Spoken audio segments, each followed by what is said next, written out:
Classics to draw on. Pinocchio by Collodi. Let's rewrite from Italian to English.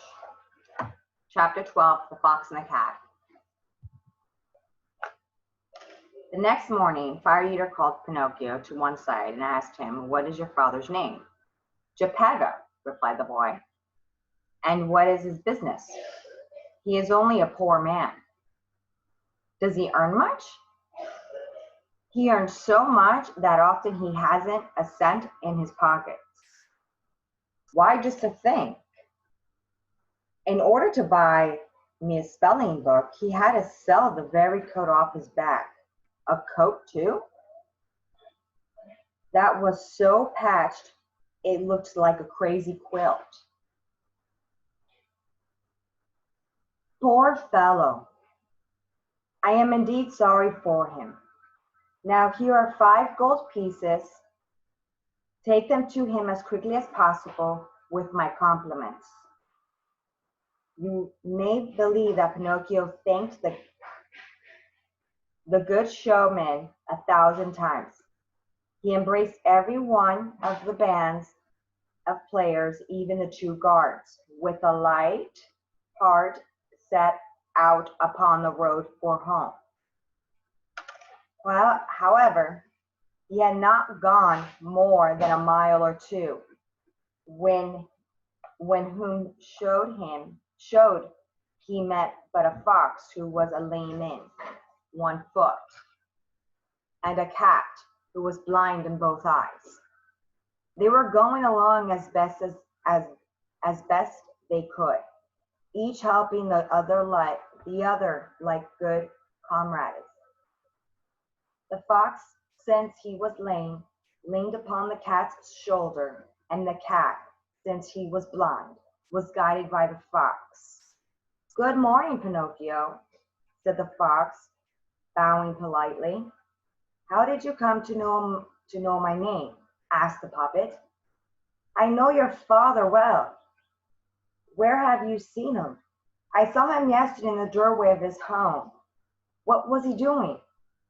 "He was in his shirt sleeves and shivered from the cold." "Poor father! But heaven willing, he shan't shiver any more after today." "Why?" "Because I have become a rich lord." "You, a rich lord?" said the fox, laughing sneeringly. The cat laughed also, but in order to hide it, he brushed his mustache with his paw. "There is nothing to laugh at," said Pinocchio in a huff. I don't want to make you feel envious, but look at these beautiful gold pieces." And he pulled out his pocket the money that Fire Eater had given him. At the pleasing jingle of the gold, the fox forgot himself so far as to strain out his lame leg, while the cat opened wide both his eyes, which looked like 2 green lanterns, but closed them again so quickly that Pinocchio did not notice them. "What are you going to do with all this money?" asked the fox. "First of all," answered Pinocchio, "I am going to buy for my father a fine new coat trimmed with gold and silver and with diamond buttons. Then I shall buy a spelling book for myself." "For yourself? Why not? I intend to go to school and study, and be a good boy." "Look at me," said the fox. "On account of my foolish passion for study, I lost the use of 1 leg." "Look at me," said the cat. "On account of my foolish passion for study, I lost the sight of both eyes." Just then a blackbird sitting on a fence by the road called out warningly, "Pinocchio!" Do not heed the advice of bad companions. If you do, you will rue it. The words were hardly out of the bird's mouth when the cat gave a sudden spring and caught him, and without giving him even time to say, "Oh," he ate him at a mouthful, feathers and all. When he had finished, the cat washed his face, shut his eyes again, and became as blind as ever. "Poor bird," said Pinocchio to the cat. "Why did you treat him so badly?" "To teach him a lesson. Another time he will know another time he will know better than to meddle with other folks' affairs." There's a picture.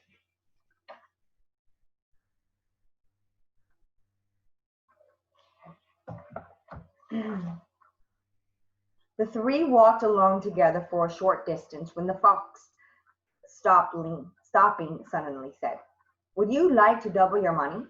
"What do you mean?" "Would you like, instead of 5 paltry little gold pieces, to have 100 or 1,000? "Wouldn't I, though! But how could it be done?" "Easy enough. Instead of going at once, come along with us. Where do you want to take me?" "To the owl country." Pinocchio thought about it a little while and then said resolutely, "No, I can't go with you. I am not far away from home now, and my father's looking for me.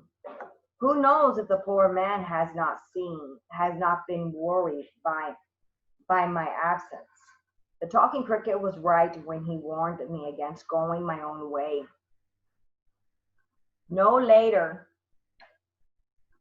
than last night, I was in the dire danger in the fire eater's house.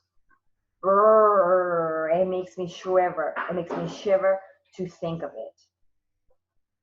"Then you are determined to go home," said the fox. "Go ahead, but it will be so much the worse for you."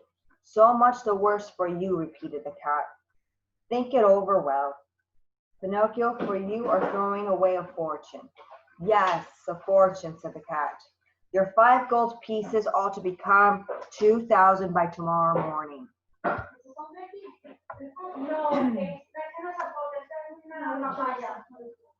Live, live, live.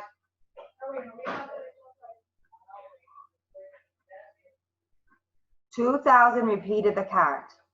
"But how could they possibly become so many?" asked Pinocchio, standing with his mouth open. "I will tell you," said the fox. "You must know that in the owl country there is a magic piece of ground called the Wonder Field. You go to this field and dig a little hole and bury it, say, one of your gold pieces. Then you fill up the hole and sprinkle a few drops of water over it, also a little salt, and go to bed and sleep soundly. During the night, the gold piece will begin to sprout and blossom, and the next morning when you get up and go back to the field, what do you find? Why, you find a beautiful tree as full of gold pieces as an ear of corn is of kernels." "How would it be?" said Pinocchio, very much excited. "If I should bury all 5 of the gold pieces?" "That is easy to count up," replied the fox. "You can do it on your fingers. For each piece you will make 500, and so for 5 pieces you ought to get 2,500. "Oh, how beautiful!" cried Pinocchio, dancing with delight. "As soon as I make all those, I will keep 2,000 for myself and give you 500 as a present." "Give us a present?" said the fox, greatly offended. Not by any means," repeated the cat. "As for us," continued the fox, We do not work for selfish ends. We work only to enrich others. Enrich others, repeated the cat. What noble people, thought Pinocchio to himself, and forgetting all about his good resolutions, his father, the new coat, and the rest, he said to the fox and the cat, "Come along, I'm with you." Right, fox.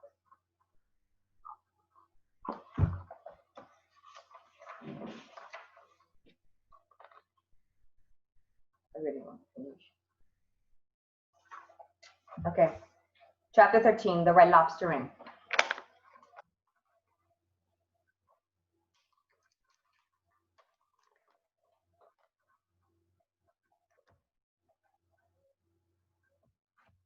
They walked and walked and walked until toward nightfall.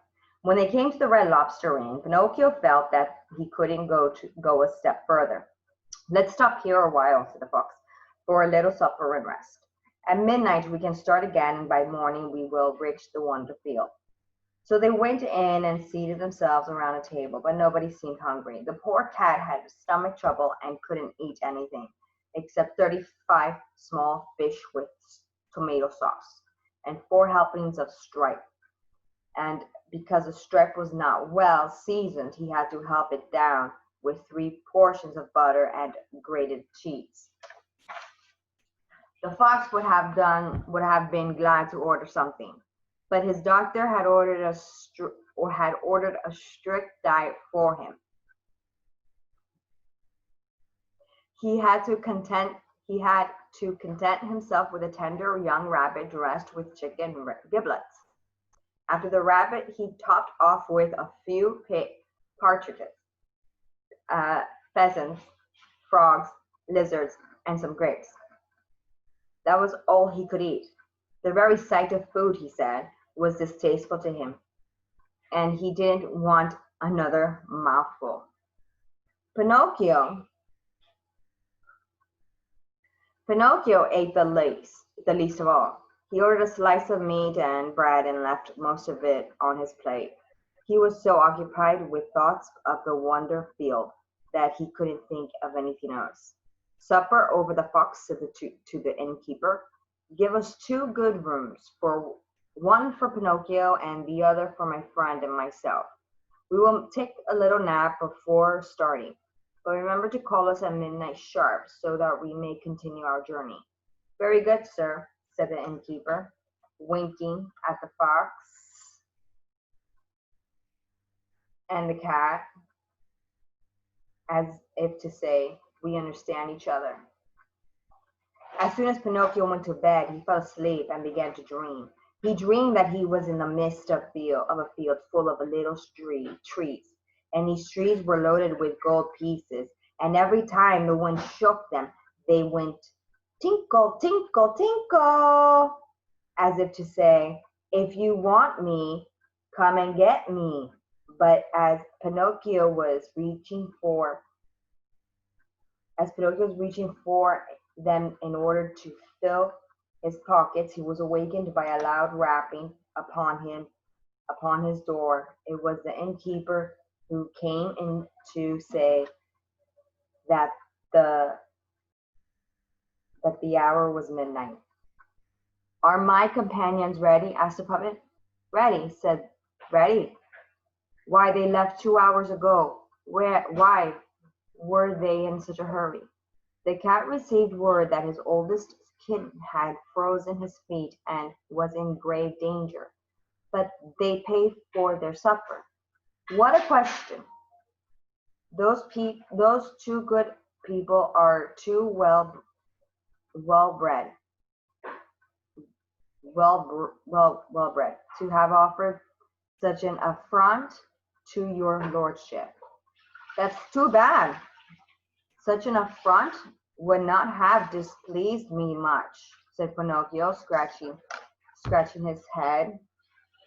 Then he asked, "Where did my good friends say they would meet me?" "At the Wonderfield tomorrow morning at daybreak." Pinocchio paid one of his gold pieces for the supper of himself and his friends, and then set forth. But outside the inn it was so dark that he could not see the way. He went stumbling along. The country on all sides was so quiet that you couldn't hear a leaf stir. Some bats came flying across the road and struck Pinocchio on the nose, so that he jumped with fright and cried out, "Who's there?" And from the distant hills came back the echo, "Who's there? Who's there? Who's there?" He walked on a little farther and saw on the trunk of a tree a small creature that shone with a pale, dim light like a wax candle behind a ground glass shade. "Who are you?" asked Pinocchio.